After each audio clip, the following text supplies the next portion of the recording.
नमस्कार दोस्तों, आपका फिर से स्वागत है WN टेक्नोलॉजी पे। चीन के अलग अलग देशों से एक के बाद एक विवाद सामने आ रहे हैं। अमेरिका के साथ जासूसी बैलून मामले के बाद अब चीन की फिलीपींस के बीच विवाद पैदा हो गया है। इसकी वजह है लेजर लाइट। यह लेजर लाइट होता क्या है, आइए मैं बताता हूं। लेजर लाइट एक ऐसा लाइट का तरंग उत्पन्न करता है जो बहुत ही तीव्र और बहुत चमकीला रोशनी छोड़ता है, जो सीधा आकर आंखों पर ही ज्यादा प्रभाव डालता है। इस लाइट की वजह से व्यक्ति या कोई भी जीव अंधा भी हो सकता है। यह बहुत ही खतरनाक स्तर की रोशनी छोड़ता है जो सामने वाले की आंखों को कुछ पल के लिए अंधा भी कर देता है, जैसा कि आप यहां देख सकते हैं। फिलीपींस ने चीन पर उसकी तटरक्षक नाव पर एक सैन्य ग्रेड की लेजर लाइट का इस्तेमाल करने का आरोप लगाया है। तटरक्षक का मतलब क्या होता है, आइए मैं बताता हूं। देखिए, असल तटरक्षक या तटरक्षक बल एक नौसेना के समान सैन्य या अर्ध सैन्य संगठन होता है, परंतु इसका मुख्य कार्य जो है वो आतंकवाद और अपराध से एक देश की समुद्री सीमा को रक्षा करना होता है। इसके अतिरिक्त यह खतरे में पड़े पोतों नौकाओं को बचाने का कार्य भी करते हैं। भारत का बल भारतीय तटरक्षक कहलाता है, उसी प्रकार से फिलीपींस का बल फिलीपींस तटरक्षक कहलाता है। उसके मुताबिक यह घटना 6 फरवरी को हुई थी, जब नाव एक जहाज सेरा माड्रे तक आपूर्ति लेकर जा रही थी। असल होता क्या है कि समुद्री जहाज समंदर के बिल्कुल किनारे तक नहीं आ पाते हैं, क्योंकि पानी का स्तर समुद्र के किनारे पर उतना नहीं होता है जितना कि एक समुद्री जहाज को खड़े रहने के लिए चाहिए होता है। इसलिए समुद्री जहाज पर कुछ लोड करना हो या फिर अनलोड करना हो तो दोनों ही स्थिति में कोस्ट गार्ड द्वारा नाव का इस्तेमाल किया जाता है, सामान को लोड करके जब उस समुद्री जहाज तक पहुंचाने के लिए जाते हैं।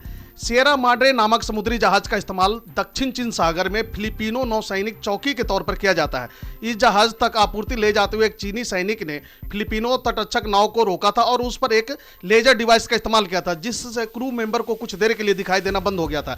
लेकिन यह साफ नहीं है कि चीनी पक्ष ने किस तरह के उपकरण का इस्तेमाल किया था और वो कितना शक्तिशाली था। लेकिन लेजर हथियार आंखों की रोशनी के लिए नुकसान पहुंचा सकते हैं और संयुक्त राष्ट्र ने इन पर रोक लगाई हुई है। इस घटना की अमेरिका, ऑस्ट्रेलिया, जापान और जर्मनी जैसे देशों ने तत्काल विरोध करते हुए इसकी निंदा की है। वहीं चीन ने अपनी संप्रभुता की रक्षा के लिए लेजर्स के इस्तेमाल के अधिकार का बचाव किया, लेकिन फिलीपींस के क्रू मेंबर पर लेजर के उपयोग से इनकार किया है। चीन ने कहा कि उन्होंने hand held laser speed detector और hand held green light pointer का इस्तेमाल किया था, जिनमें कोई भी खतरनाक नहीं है। चीन और फिलीपींस एक दूसरे को इसके लिए जिम्मेदार ठहरा रहे हैं, लेकिन इस घटना के पीछे पानी में डूबी एक चट्टान भी एक वजह है। दोस्तों, आइए समझने की कोशिश करते हैं कि यह लड़ाई जो है वह चट्टानों पर कब्जे की लड़ाई क्यों है। सिएरा माड्रे अपनी युवावस्था में भी एक भव्य जहाज नहीं था। युवावस्था से मेरा मतलब है कि जब यह समुद्री जहाज बनाया गया था तब भी यह समुद्री जहाज उस वक्त भी इतना ज्यादा भव्य नहीं था। इसे द्वितीय विश्व युद्ध में टैंक उतारने के लिए बनाया गया था और वियतनाम युद्ध में अमेरिकी नौसेना इसका इस्तेमाल किया था। 1970 में इस जहाज को वियतनाम की नौसेना को दे दिया गया और 1975 में सैगोन के पतन के बाद यह फिलीपींस के पास आ गया। 1999 में इस बुढ़े होते जहाज को फिलीपींस तट से 160 किलोमीटर दूर इस चट्टान पर जानबूझकर ला करके छोड़ दिया गया। सिएरा माड्रे नामक जहाज जो है वो स्टील के बजाय जंग और कंक्रीट समेटे हुए है। फिलीपींस के नौसैनिकों का एक छोटा सा दल अभी भी जहाज पर अनिश्चितता के स्थिति में मौजूद है। फिलीपींस के जहाज को रोकने के लिए चीनी तटरक्षक जहाज की कार्रवाई को अंतर्राष्ट्रीय कानून का उल्लंघन माना जा सकता है। चीन जो भी कहे, जंग खाए, सिएरा माड्रे के आसपास का पानी चीन का नहीं है। दोस्तों, 2016 में नीदरलैंड की राजधानी हेग में स्थित अंतर्राष्ट्रीय मध्यस्थता न्यायालय ने एक स्पष्ट फैसला दिया था, जिसमें कहा गया था कि दक्षिण चीन सागर के एक बड़े हिस्से पर चीन के दावे का अंतर्राष्ट्रीय कानून में कोई आधार नहीं है। इस हिस्से को अक्सर 9 डैश लाइन भी कहा जाता है। यह 9 डैश लाइन क्या है, आइए इसे समझने की कोशिश करते हैं। चीन के साथ लगने वाला इसका दक्षिणी सागर, जिसे साउथ चाइना सी मतलब दक्षिणी चीन सागर के नाम से जाना जाता है, 9 डैश लाइन खींची गई एक काल्पनिक रेखा है। इस रेखा को सीधे रूप में न खींच करके 9 डैश में पूरा किया गया, इसके लिए इसका नाम 9 डैश लाइन पड़ा है। और यह क्योंकि यह रेखा दक्षिण चीन सागर से लगने वाले देश Philippines, Taiwan, Vietnam, Malaysia, Brunei, Indonesia तथा सिंगापुर के आधिकारिक समुद्री क्षेत्र से होकर गुजरती है। इस कारण यह रेखा अंतर्राष्ट्रीय विवाद का कारण भी बनी हुई है। अंतर्राष्ट्रीय नियमों के अनुसार जब कोई देश किसी समुद्र के साथ सीमा बनाता है तो उस समुद्र का 200 मील तक का क्षेत्र उस देश की आधिकारिक संपत्ति बन जाता है, जबकि 9 डैश लाइन इन देशों के इस 200 मील के क्षेत्र से होकर गुजरती है। यह लाइन दक्षिणी चीन सागर के कुल भाग का 80% चीन का कब्जा बताती है, जिससे चीन का कुल सागर के 80% भाग पर दावा घोषित होता है। इस दावे को पुख्ता करने के लिए चीन 3000 वर्ष पहले जब चीन में राजाओं का राज हुआ करता था उस समय का हवाला देता है तथा स्पष्टता करता है कि उसका इस सागर पर ऐतिहासिक अधिकार है। चीन का कहना है कि दक्षिणी चीन सागर में सभी टापू उसके हैं तथा टापुओं के आसपास के 200 मील समुद्री क्षेत्र पर उसका अधिकार है, जो कि कुल सागर का 80% बनता है। जबकि फिलीपींस इस सागर के 200 मील क्षेत्र पर अपना दावा करता है, जिसे कि अंतर्राष्ट्रीय न्यायालय ने भी मान्यता दी हुई है। परंतु क्योंकि चीन अंतर्राष्ट्रीय मान्यता के इस फैसले को दरकिनार करता है, इसलिए फिलीपींस तथा चीन के मध्य विवाद की स्थिति बनी रहती है। वहीं 9 डैश लाइन विवाद का संबंध चीन, Vietnam, Philippines, Taiwan, Malaysia, Brunei, Indonesia तथा सिंगापुर से है। दक्षिणी चीन सागर जिसमें कि 9 डैश लाइन खींची हुई है, उसका कुल क्षेत्रफल 35 लाख वर्ग किलोमीटर होता है। हालांकि चीन के लिए भी ये सब इतना आसान तो नहीं है। दोस्तों, आइए समझने की कोशिश करते हैं कि आखिर चीन ने क्यों बनाया है कृत्रिम द्वीप।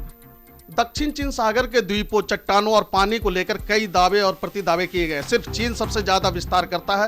फिलीपींस, वियतनाम, ताइवान और मलेशिया, इन सभी के समुद्र के छोटे छोटे हिस्सों पर अपने अपने दावे प्रतिदावे हैं। अधिकतर दावों को अंतर्राष्ट्रीय कानून का समर्थन भी नहीं है। सिएरा माड्रे नामक समुद्री जहाज जिस चट्टान पर है उसे सेकेंड थॉमस सोल या आयांगिन सोल और चीनी में रिन ई चट्टान कहा जाता है। लेकिन एक जलमग्न चट्टान को जमीन नहीं माना जाता और एक चट्टान को नियंत्रित करने से किसी देश को कोई नया जलीय क्षेत्र भी नहीं मिलता और ना ही वो अपने विशेष आर्थिक क्षेत्र का विस्तार करता। दक्षिण चीन सागर में लगभग कोई वास्तविक भूमि नहीं है। सबसे विवादित क्षेत्र स्प्रेटली द्वीप समूह पर मुट्ठी भर छोटे टापू हैं। सबसे बड़े तो ताइपिंग दाव कहा जाता है। यह सिर्फ 1000 मीटर लंबा और 400 मीटर चौड़ा है। इतिहास में संयोग से यह ताइवान के नियंत्रण में आ गया था। दूसरा सबसे बड़ा टापू पगासा है। आप आधे घंटे में इसे पूरा घूम सकते हैं। पगासा को फिलीपींस ने 1971 में तब अपने कब्जे में ले लिया था जब वहां तैनात ताइवानी सैनिक एक शक्तिशाली तूफान से बचने के लिए पीछे हट गए थे। वियतनाम के पास जमीन के कुछ और टुकड़े हैं, लेकिन 1960-1970 के दशक में सांस्कृतिक क्रांति के कारण आंतरिक उथल पुथल के चलते चीन को दक्षिण चीन सागर की तरफ ध्यान देने में बहुत देर हो गई और तब तक कोई वास्तविक भूमि नहीं बची। इसलिए चीन ने अपनी खुद की जमीन बचाने का फैसला किया, या यूं कहें कि अपने खुद के जमीन बनाने का फैसला किया। 2014 में जब फिलीपींस के थोड़े बहुत नौसैनिक जंग खाए हुए सिएरा माडेरा पर तैनात थे, तब वहां से 40 किलोमीटर दूर मिसचिफ नामक जलमग्न चट्टान पर चीन ने अपनी जमीन तैयार करने की परियोजना शुरू कर दी थी। तब दुनिया के सबसे बड़े समुद्र में ड्रेजर्स लाखों टन बजरी और रेत को चट्टान के ऊपर डालकर विशाल कृत्रिम द्वीप बना रहे थे। चीन के मिसचिफ चट्टान पर जो नई जमीन बनाई है वह फिलीपींस के अंतर्राष्ट्रीय स्तर पर मान्यता प्राप्त 320 किलोमीटर विशेष आर्थिक क्षेत्र के तहत आती है। वहीं चाइना इस मान्यता को मानने से इनकार करता है और चाइना का कहना है कि यह क्षेत्र भी चाइना के क्षेत्र अधिकार के अंदर ही आता है। आखिर फिलीपींस की चिंता का कारण क्या है? ये नया द्वीप यानी कि चीन के द्वारा बनाए गए कृत्रिम द्वीप जिसे अंतर्राष्ट्रीय मान्यता प्राप्त नहीं है, यह चीन को 20 किलोमीटर के जलीय क्षेत्र पर अधिकार नहीं देता है। लेकिन ये बातें चीन को अपना दावा लागू करने के लिए तटरक्षकों और समुद्री सैन्य बेड़ों के इस्तेमाल से नहीं रोक सकती, ना ही फिलीपींस के मछुआरों को भगाने और फिलीपींस के जहाजों को चुनौती देने से रोक सकती है। फिलीपींस का डर यह है कि चीन सिर्फ मिसचिफ चट्टान तक नहीं रुकने वाला, आयांगिन सोल अगला निशाना हो सकता है। इसी वजह से जंग खा रहे सिएरा माडेरा इतना प्रतीकात्मक महत्व रखता है। यही कारण है कि 30 साल के अंतराल के बाद राष्ट्रपति फर्डिनेंड बोंगबोंग मार्कोस जूनियर, जो कि फिलीपींस के राष्ट्रपति हैं, कि सरकार ने यह तय किया है कि अमेरिकी सैनिकों के लिए फिलीपींस में अपने ठिकानों पर लौटने के लिए दरवाजे खोल दिए जाए।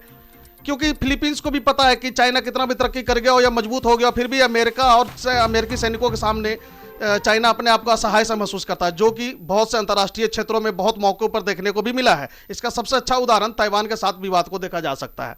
तो दोस्तों, अभी के लिए इस वीडियो में बस इतना ही। अगर आपने मेरे चैनल को सब्सक्राइब नहीं किया तो आपसे आग्रह है कि आप प्लीज़ मेरे चैनल को सब्सक्राइब करें और वीडियो अच्छा लगा तो अपने दोस्तों के साथ शेयर करें। Thank you, God bless you.